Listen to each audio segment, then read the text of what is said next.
नमस्कार दोस्तों, आपके अपने YouTube channel online study news में सभी का स्वागत है। जो भी अभ्यर्थी रीट 2024 में एग्जाम देना चाहते हैं रीट पात्रता का, तो इस पेपर को पूरा क्रैक कीजिएगा दोस्तों। यहाँ पर ये पेपर कोड रीट 2024 का पेपर आपके सामने है। ऐसा ही पेपर आपको एग्जाम में देखने को मिलेगा 2024 का दोस्तों। यहाँ पर तो देखिएगा दोस्तों, यहाँ पर आपको सबको पता होगा जो पुराने अभ्यर्थियों ने दिया है यहाँ पर रीट का पेपर, और जो नए अभ्यर्थी इसमें सम्मिलित होने वाले हैं उन अभ्यर्थियों की जो संख्या है वो 17 से 18 यानी कि 18 से 20 लाख के बीच बताई जा रही है दोस्तों यहाँ पर 2024 में। और 2000 आपको पता है जून जुलाई में ये एग्जाम कंप्लीटली विभाग करवाने वाला है राजस्थान माध्यमिक शिक्षा बोर्ड। तो ये पेपर आपको कंप्लीटली क्रैक करना है दोस्तों। यहाँ पर सपोज कीजिएगा कि आज हमारी एग्जाम है और हमको ये क्रैक करना है।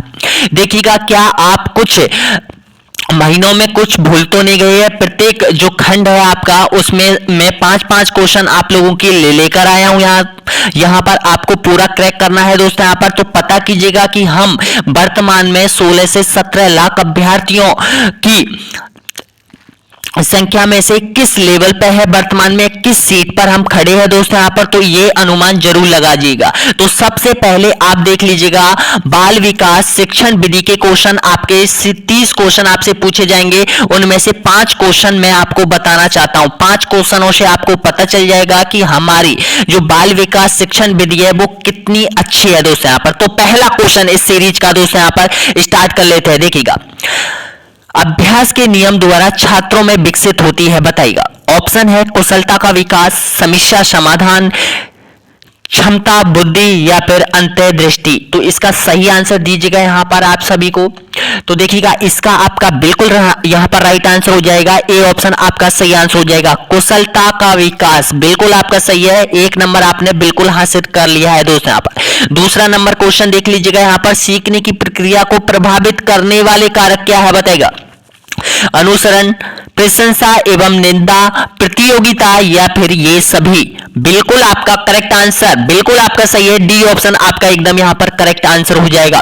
नेक्स्ट क्वेश्चन, तीसरे नंबर का क्वेश्चन आप देखिएगा, अधिगम को प्रभावित करने वाला व्यक्तिगत कारक बताना है आपको। अधिगम को प्रभावित करने वाला व्यक्तिगत कारक बिल्कुल आपका राइट आंसर हो जाएगा यहाँ पर, परिपक्वता आयु। डी ऑप्शन आपका एकदम बिल्कुल करेक्ट आंसर हो जाएगा यहाँ पर। और आपको कमेंट बॉक्स में आपको बताना है कि आपने इन प्रश्नों में से कितने सही किए हैं। क्या आप 75 से 80% पेपर को क्रैक कर रहे हो यहाँ पर, यानी कि बिल्कुल बताना दोस्तों यहाँ पर क्या आपकी पात्रता इस पेपर के माध्यम से कंप्लीट हो रही है यहाँ पर। तो देखिएगा चौथे नंबर का क्वेश्चन आपके सामने है, छात्र में रुचि उत्पन्न करने की कला है, बताइएगा। क्या है, शिक्षण, सहानुभूति, समदृष्टि या फिर प्रेरणा। तो इसका सही आंसर क्या हो जाएगा, डी ऑप्शन आपका करेक्ट आंसर हो जाएगा, प्रेरणा हो जाएगा। अगला क्वेश्चन देखिएगा यहाँ पर 5वें नंबर का क्वेश्चन है यहाँ पर, व्यवहार का ज्ञान पक्ष है, बताना है आपको व्यवहार का ज्ञान पक्ष क्या है। ऑप्शन आपका सही होना चाहिए यहाँ पर। तो आपका करेक्ट आंसर क्या हो जाएगा, ऑप्शन आपका सही है, बी ऑप्शन आपका बिल्कुल यहाँ पर करेक्ट आंसर हो जाएगा, सीखने का गतिक क्रियात्मक क्षेत्र। बी ऑप्शन आपका सही आंसर हो जाएगा।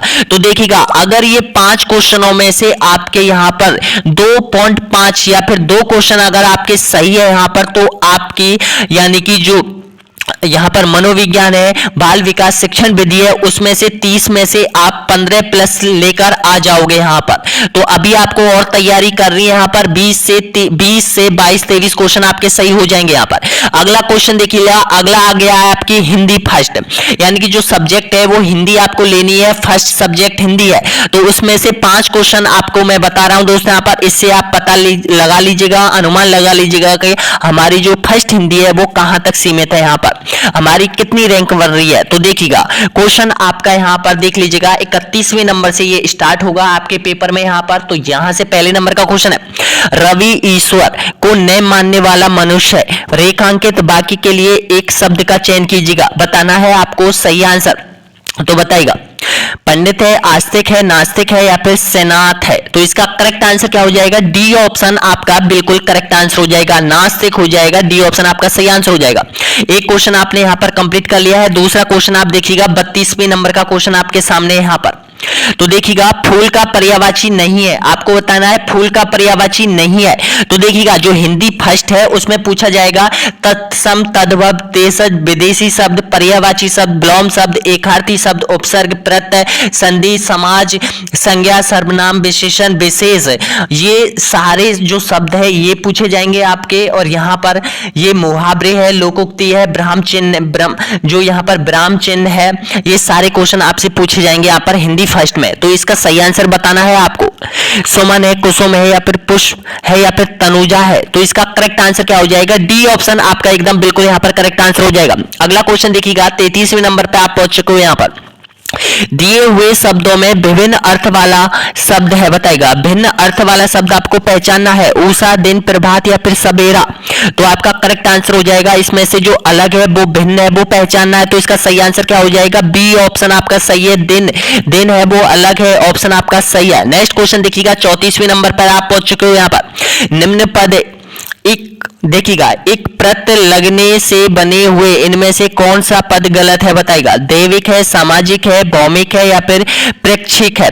तो आपका राइट आंसर क्या हो जाएगा? गलत पद आपको पहचानना है। तो आपका सही आंसर क्या हो जाएगा? डी ऑप्शन आपका राइट आंसर हो जाएगा। यहाँ पर देखिएगा एक प्रत्यय से बने हुए शब्द दैविक है, सामाजिक है, भौमिक है, लेकिन यहाँ पर प्रेक्षिक है, ये एक शब्द से नहीं बना हुआ शब्द है। तो डी ऑप्शन आपका राइट आंसर हो जाएगा। 34वें नंबर का क्वेश्चन है हिंदी फर्स्ट का। यहाँ पर देखिएगा विज्ञान शब्द में प्रयुक्त उपसर्ग बताना है आपको। जो विज्ञान शब्द है इसमें कौन सा उपसर्ग लगा हुआ है? तो आपका राइट आंसर क्या हो जाएगा? सी ऑप्शन आपका सही आंसर हो जाएगा, बी उपसर्ग यहाँ पर लगा है। जो भी अभ्यर्थी यहाँ तक पहुंचा है प्लीज सब्सक्राइब जरूर कर लीजिएगा, शेयर कीजिएगा इस पेपर को। शॉर्ट पेपर है आप लोगों के लिए दोस्तों, यहाँ पर पहुंचा दो उन अभ्यर्थियों तक इस प्रश्न पत्र को जो अभ्यर्थी नए हैं, और वो अभ्यर्थी पता लगाएंगे कि हमारी जो रैंक है वो कहां तक सीमित है वर्तमान स्थिति में। यहाँ पर अगर आपसे वर्तमान स्थिति में कोई पेपर ले लिया जाए तो आप कहां तक उसमें परसेंटेज कितनी बना सकते हो यहाँ पर। अब इसके बाद है वो हिंदी के 5 क्वेश्चन आपके हो गए, शिक्षण विधि के 5 क्वेश्चन आपके कंप्लीट हो गए। उससे आपने अंदाजा लगा लिया होगा कि हमारी तैयारी कहां तक है। अगला देखिएगा आपके है संस्कृत भाषा। अब देखिएगा यहाँ पर आपकी जो सेकंड लैंग्वेज, आप संस्कृत भी ले सकते हो, इंग्लिश भी ले सकते हो, लेकिन हिंदी नहीं। जो हिंदी फर्स्ट ले रखी है उन अभ्यर्थियों ने वो सेकंड भाषा आप हिंदी नहीं ले सकते हो, ये विशेष रूप से ध्यान रखना है यहाँ पर।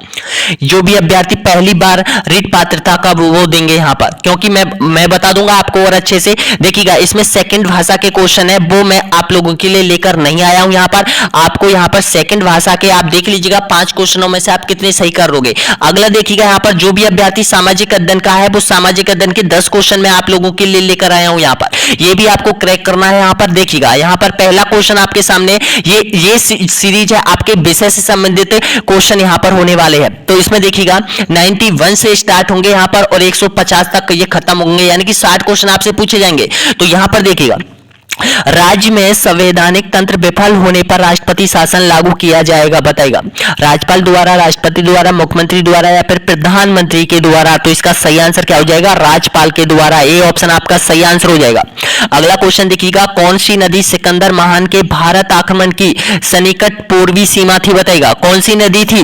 बिल्कुल आपका सही आंसर हो जाएगा, सिकंदर की सेना ने उसे पार करने से मना कर दिया था, वो नदी थी ब्यास नदी। आपका राइट आंसर क्या हो जाएगा? सी ऑप्शन आपका बिल्कुल सही आंसर हो जाएगा। अगला क्वेश्चन देखिएगा डेगाना झील राजस्थान के किस जिले में स्थित है, बताएगा डेगाना झील राजस्थान के किस जिले में स्थित है?